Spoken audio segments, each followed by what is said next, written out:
So, good afternoon, and welcome to the Impact Investing panel of the Zagori Forum. First of all, allow me, on behalf of the HIN of the Hellenic Impact Investing Network, to thank the organizers, Involve and Campaign Lab, for this invitation and, of course, for this great initiative by the lake, no less. Thank you for inviting us here, and this is actually the reason that many people came from all over Greece here, and also from abroad, to highlight the importance of regional development in Greece. Well, we are going to be focusing on impact investing in this panel, so just allow me to remind the definition of impact investing as it is acknowledged globally. Of course, you have heard this in the forum previously, but let me remind you that when we talk about impact investments, we talk about investments that focus to generate positive, measurable, social and/or environmental outcomes alongside the financial returns. So, just a few words to introduce myself. I am Dimitris Tselenis. I am the Vice President of the Hellenic Impact Investing Network.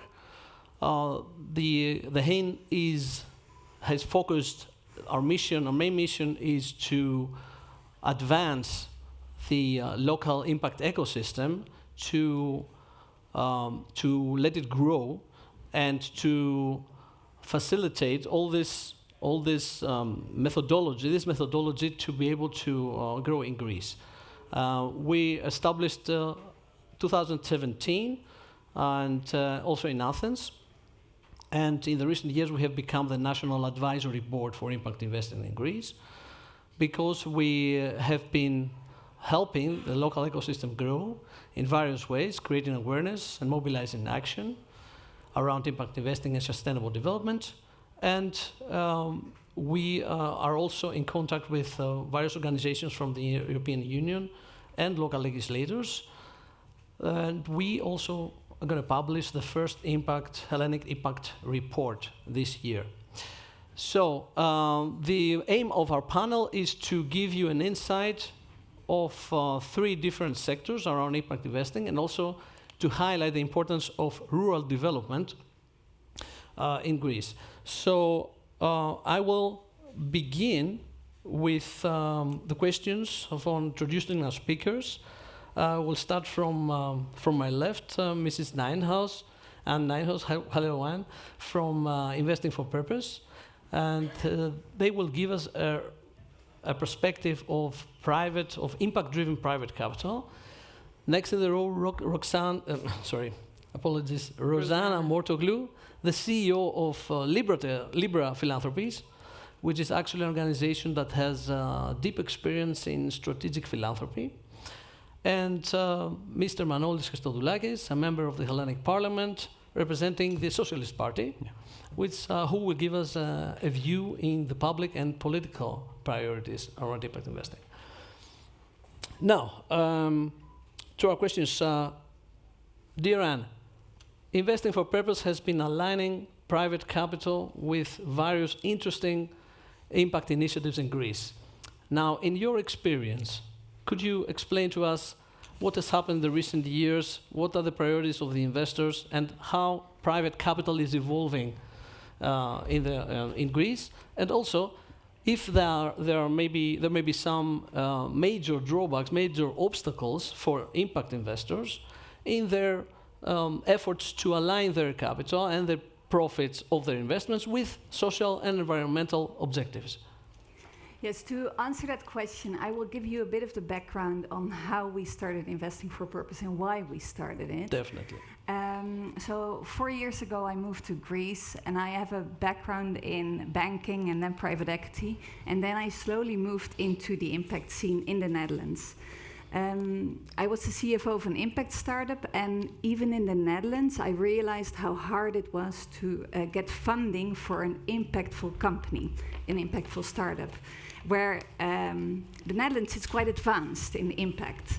When I moved to Greece, I wanted to do something with making impact investing more accessible to impact startups. And when I started to discuss with people here, this was 4 years ago, I realized that impact investing as a theme and in an organized way wasn't really a topic yet. So it was very young. I talked to various accelerators, and basically what they said, the companies are there, very little, but there's no funding after that. So it's a huge barrier for an entrepreneur to start a company, to start an impact company, because you don't have a follow-up. And when I met my co-founder Marcos, we started to discuss how to get this started in Greece. And that's when we started Investing for Purpose, where we are an impact investing platform, where we match impact investors, corporates, banks, and angel investors and family office with impactful companies selected by us. And we did it this way because exactly what you said, we wanted to also show investors the importance of investing not only for financial returns, but also for impact returns. So we really wanted to educate this market. And up until now, that's been going very well. And I think one of the hurdles is that still people and investors think that investing in impact is philanthropy, like you're not getting returns. And that's that mindset needs to change, and it's changing. It's definitely changing, and we see that changing. But it needs some time. But we are very much helped now by European developments, by the EIF, who's coming here now to help and support impact funds in Greece. So it's going into the right direction, definitely. This is great. To you, Rosanna, Libra Philanthropies has moved from a rather traditional grant making into designing programs and also facilitating non-profits that want to advance, to scale up on social impact. So in this case, explain to us, how does this approach differ from traditional philanthropy, and what are your major observations here from your work? Thank you so much. Yes, I like to say we're a bit of an unorthodox foundation. We have our grant making. We're also an operational foundation, meaning we run our own programs, mostly in capacity building for nonprofits, but also supporting young leaders from across the world. And then we've also incubated nonprofits throughout the years, like Involve, who we support in order for them to grow into sustainable organizations. So usually we don't see this whole mix, especially the incubation of nonprofits.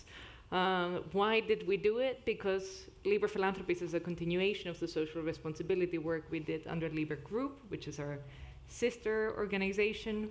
And we have carried, I think, that creativity and entrepreneurial spirit into how we do philanthropy as well. And, in Greece, we've been active since 2011, if not before, but let's say more formally since 2011 in terms of philanthropy. And what we've learned is many things, but maybe I'll mention two. One is that if someone wants to create change and impact, they can do so if they decide to do it, and they can do it fast. I mean, take, for example, Involve Entrepreneurship, right? Founded in 2012, and since then they've supported hundreds of entrepreneurs, not only in Greece, but also in Europe, and not only Europe, but now even in the Dominican Republic recently. And aside from that, we heard from PD Neurotechnology and BSoft, startups that are part of Involve's ecosystem and are now in markets beyond Greece, but they started in Greece. So in a way, they took all the knowledge and skills that they built through the financial crisis in Greece, and now they're exporting Greek ingenuity and innovation. We talked about the Greek brand some panels ago, right? So that's one, that things can be done if one wants to make them happen. And the second one is that I think through the years, through Involve's work and other parts of our world and work, we've seen the importance of peripheral regions like Ioannina. I grew up in Crete, so I know that well. There's so much happening here. I mean, we heard the rector from the University of Ioannina, and she was so impressive in the way they approach their work and how they're building bigger ecosystems that reach beyond not just the periphery, but beyond Greece and connecting worlds between them.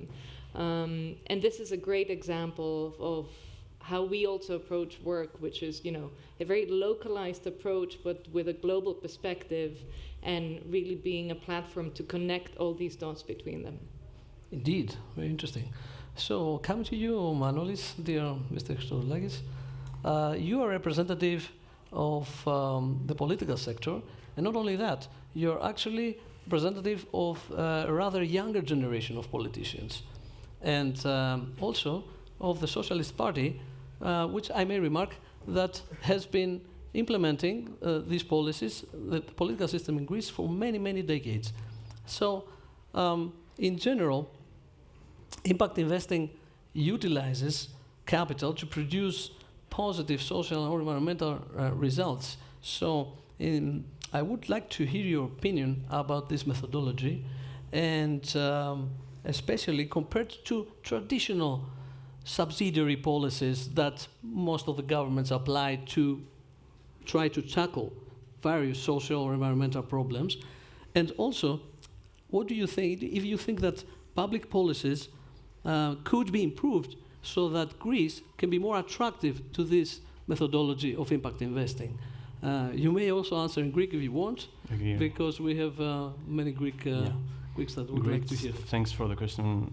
I would first like to thank from my side the organizers for the chance of being part of such a great session, such a great event.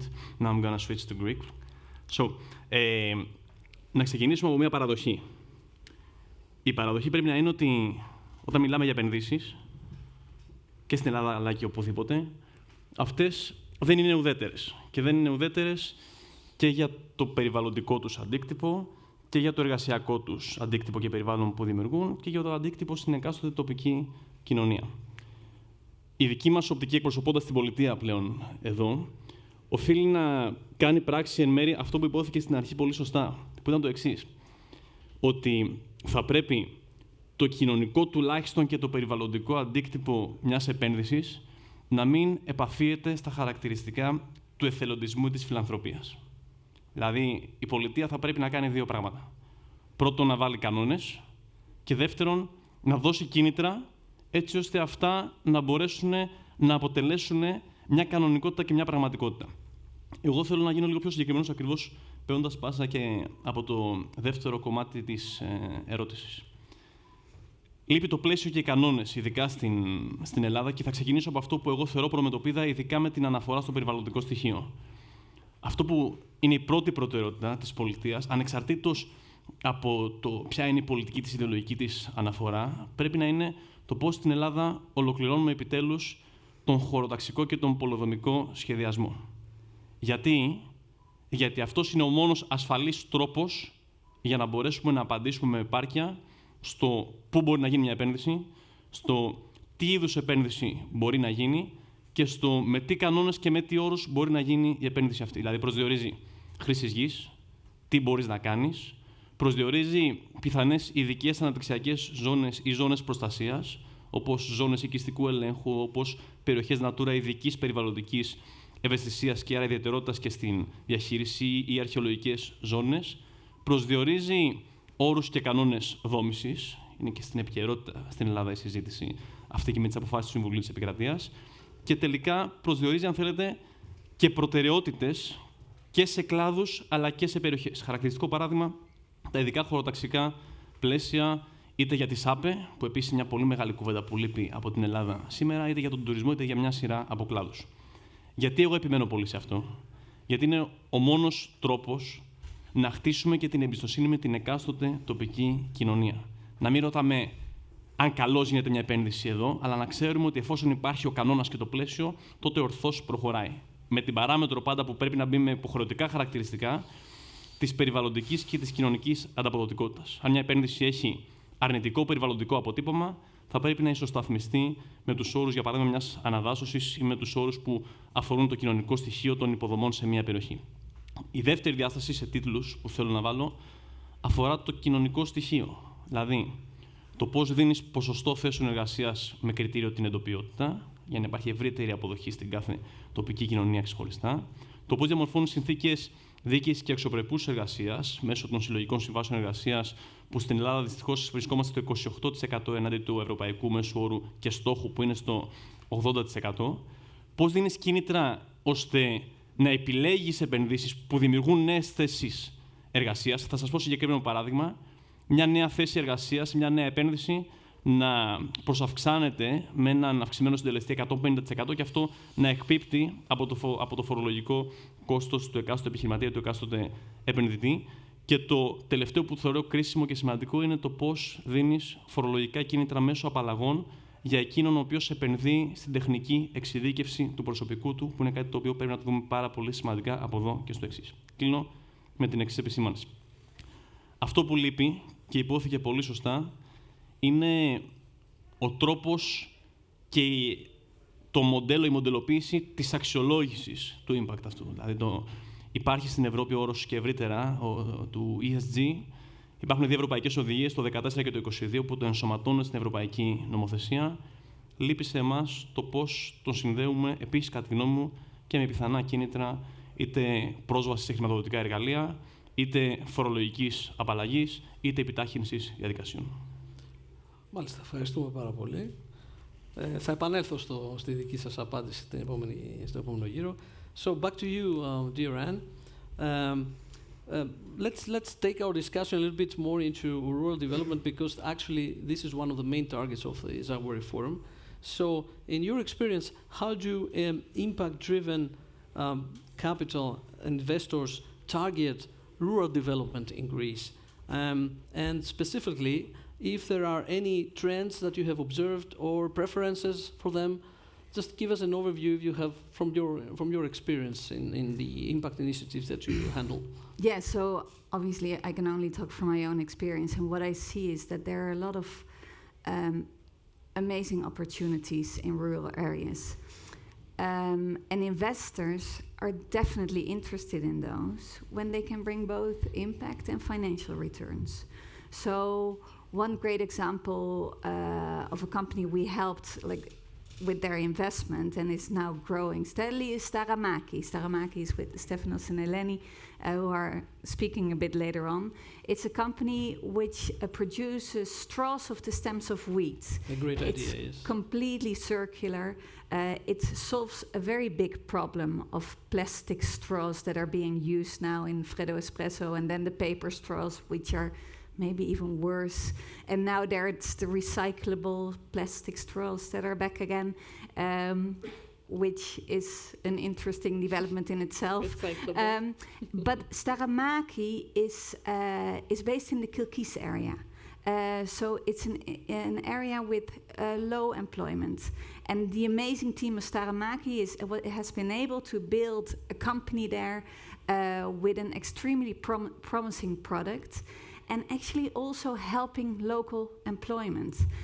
And I think that's what's so important about investing in rural areas, because it's not only that company you're investing in where you help the employment, but all these potential entrepreneurs, they need role models. You need to see what's possible. And if you don't see what's possible, you will never try and follow up.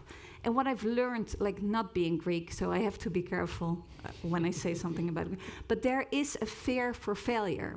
There is some fear for failure amongst young people, but we have to get rid of it. You just have to go and see. And when you are able to do that in your own area and in your own village or city, that's most amazing. And investors are definitely, we just did a huge fundraise for Staramaki, and we have an amazing group of investors who were willing to commit. On top of that, I think what we see a lot, and that's definitely a trend, is a lot of development in the agricultural sector. So either helping farmers to get more workers, but also in developing more tech products. Because obviously there a lot of farmers live in rural areas, but it's a tough job. It's not an easy job.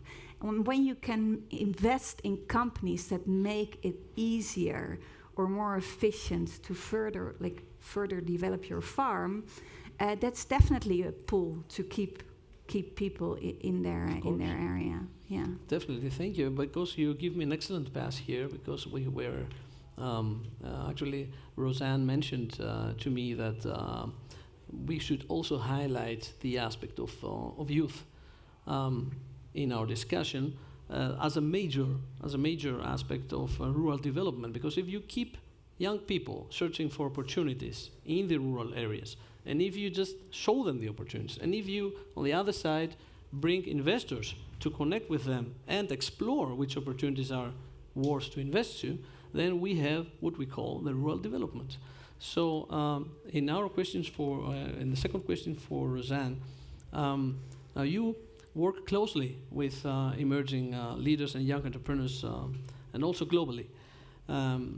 What role do you see that youth leadership can play in shaping the future of impact, and actually what we can do to help them to facilitate their activities and initiatives?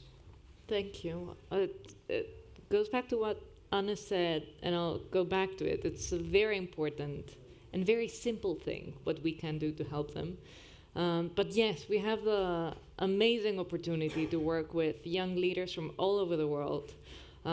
These range from, young entrepreneurs, social entrepreneurs from Colombia and the most underrepresented neighborhoods of Colombia, to climate activists in India, to young leaders from Greece, to teenagers from Japan. So a variety of profiles, but I would say equal levels of big ambition and big dreams.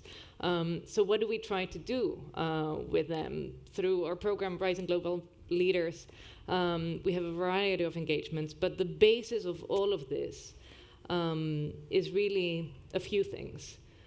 One, belief. People need to believe in, and that is the first thing that we do for them, and sometimes that's all that it takes. But other than belief, connections, a platform for them to speak and be heard. Like, it would have been great to have one of the students from Ioannina here, from the University of Ioannina, right?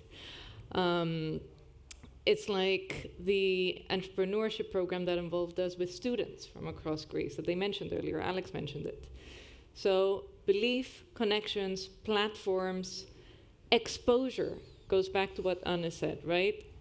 Exposing them to network, skills, knowledge, and really bringing them out of their algorithmically curated timelines and echo bubbles, in a sense, right? And exposing them to the real world, to people out there, to leaders out there, to people who have tried and failed and succeeded, to different cultures and different viewpoints. This is truly essential, and this bridges really anything across upcoming entrepreneurs, upcoming social innovators, activists, hopefully some political voices as well from the youth. And I really think, we believe that this is how you build the next generation of impact leaders and social impact leaders, by believing in them and then by equipping them with access, knowledge, and a platform. Yes, sure. Indeed it is. So, for the last question to Manolis, well, you mentioned earlier a lot of things that could be used by the state to regulate this environment. Do you think that they might be a little bit too much? I'm just referring to your former answer before I go to the next question. Why I'm mentioning that? Because by definition, impact investing has actually the drive by itself. People want to make money, let's face it, but at the same time, they are driven by the objectives to achieve social and environmental outcomes. So in this case, I think things are much, much easier for the state. I mean, we shouldn't be, so regulative to the whole thing, because the drive is already there. If the opportunity is there, and the profit, of course, then it can begin. So, referring to that question, I also give you the next one, because it's a little bit harder, actually, but I am interested really into your insight, because you're someone that is inside the parliament. You talk with many people. Of course, we also have our own views, and we always look into it, and we evaluate, of course. But still, an insider view is always much more helpful. Do you think that political parties, the majority of political parties nowadays in Greece, could agree to vote for an initiative that combines the leverage of the EU funding with government initiatives, in this case, to advance impact investing, for example, for rural development? And what would be your priorities if you agree to achieve this goal? I mean, I know it's a little bit difficult question, but feel free to answer in any way you want. Ωραία. Λοιπόν, πρώτα απ' όλα, όσον αφορά το πρώτο κομμάτι. Είναι δύσκολο λίγο στη δική μου οπτική τουλάχιστον, να μιλήσουμε στην Ελλάδα για το πώς σε συνθήκες μιας ακραίας κλιματικής μεταβολής, αλλά και σε συνθήκες διάρρηξης κοινωνικής συνοχής που έχει περάσει η χώρα την τελευταία 15 ετία πλέον, από την έναρξη της οικονομικής κρίσης, για το πώς θα μπορεί να αποτελεί απλώς ή να επαφίεται απλώς στην ισορροπία μεταξύ κινήτρου του κέρδους, το στοιχείο που αφορά την κοινωνική και περιβαλλοντική ανταποδοτικότητα μιας επένδυσης. Μακριά από εμένα και από εμάς η λογική της υπερρύθμισης και του υπέρμετρου κρατικού παρεμβατισμού. Ίσα-ίσα ακριβώς το αντίθετο. Το κράτος πρέπει να είναι αρρωγός και συνεργάτης στην υγιή επιχειρηματικότητα. Για να μπορέσει όμως να είναι αποτελεσματικός αρρωγός και συνεργάτης στην υγιή επιχειρηματικότητα, πρέπει αυτό να γίνεται με έναν τρόπο που διασφαλίζει τη διαφάνεια, γιατί σε αντίθετες περιπτώσεις οδηγεί πολλές φορές σε κλειστά μοντέλα οικονομικής ανάπτυξης, στα οποία οι λίγοι έναντι των πολλών, μικρών, μεσαίων, ακόμα και μεγάλων επιχειρηματιών, απολαμβάνουν διακριτά ωφέλη, προνόμια ή κίνητρα. Εκεί οφείλει να είναι η έννοια της ρύθμισης. Και εγώ βάλα δύο διαστάσεις, οι οποίες οφείλουν να δουν την πλευρά της πολιτείας και στο πλαίσιο των κανόνων, πιο πολύ για μένα, γιατί αυτοί οι κανόνες χτίζουν την κοινωνική εμπιστοσύνη. Δείτε τι γίνεται με τη ΣΑΠΕ. Για μένα είναι αδιανόητο να θεωρούμε ότι είναι προβληματική η μεταστροφή σε ανανεώσιμες πηγές ενέργειας, ειδικά σε αυτή τη συνθήκη που βρισκόμαστε, της αναγκαίας ενεργειακής μετάβασης. Όμως, η πραγματικότητα είναι ότι ο κόσμος στη συντηρητική του πλειοψηφία έξω, όχι μόνο δεν τις αντιλαμβάνεται ως αναγκαιότητα, πολλές φορές μπορεί και να τις αποστρέφεται. Γιατί υπάρχει ένα κενό εμπιστοσύνης και πιστικότητας και ελλείμματος μάλλον γνώσης όσον αφορά το πραγματικό αποτύπωμα. Εκεί λοιπόν ο κανόνας μπορεί να θεραπεύσει όσο γίνεται το κενό αυτό. Τώρα, έρχομαι στο δεύτερο σκέλος της ερώτησης. Το πρώτο κλείνει και με την έννοια των κινήτρων. Εγώ μίλησα για φορολογικά κινήτρα, για το πώς μπορείς να ενισχύσεις ακόμα και την παράμετρο του κέρδους μιας επένδυσης, όταν θα βλέπει η πολιτεία ότι αυτή έχει τις παραμέτρους που βάλαμε και μετρήσιμες ακόμα καλύτερα. Τώρα, το δεύτερο. Δεν είμαστε σε μια ουδέτερη συνθήκη με την εξής έννοια. Τα τελευταία 3 χρόνια η Ελλάδα και η Ευρώπη, με αφορμή το δυσμενές γεγονός της πανδημίας, αλλά και με τα ωφέλη, την πρόκληση που μπορεί να δημιουργηθεί και τις ευκαιρίες από αυτήν, είχε τη δυνατότητα να αξιοποιήσει ένα μεγάλο ποσό κεφαλαίων. Ταμείο Ανάκαμψης. Και έσπαλα πρωτίστως το Ταμείο Ανάκαμψης. Όχι απλώς για να το βάλει μέσα στη χώρα, αλλά για να μπορέσει να κατευθύνει και μια μεταστροφή και του παραγωγικού της προτύπου, αλλά και όλων των αντικτύπων των περιβαλλοντικών και των κοινωνικών χαρακτηριστικών στο πώς παράγεται ο πλούτος στην Ελλάδα και στο πώς προσελκύουμε επενδύσεις. Δεν φτάνει απλά να λέμε ότι τις θέλουμε.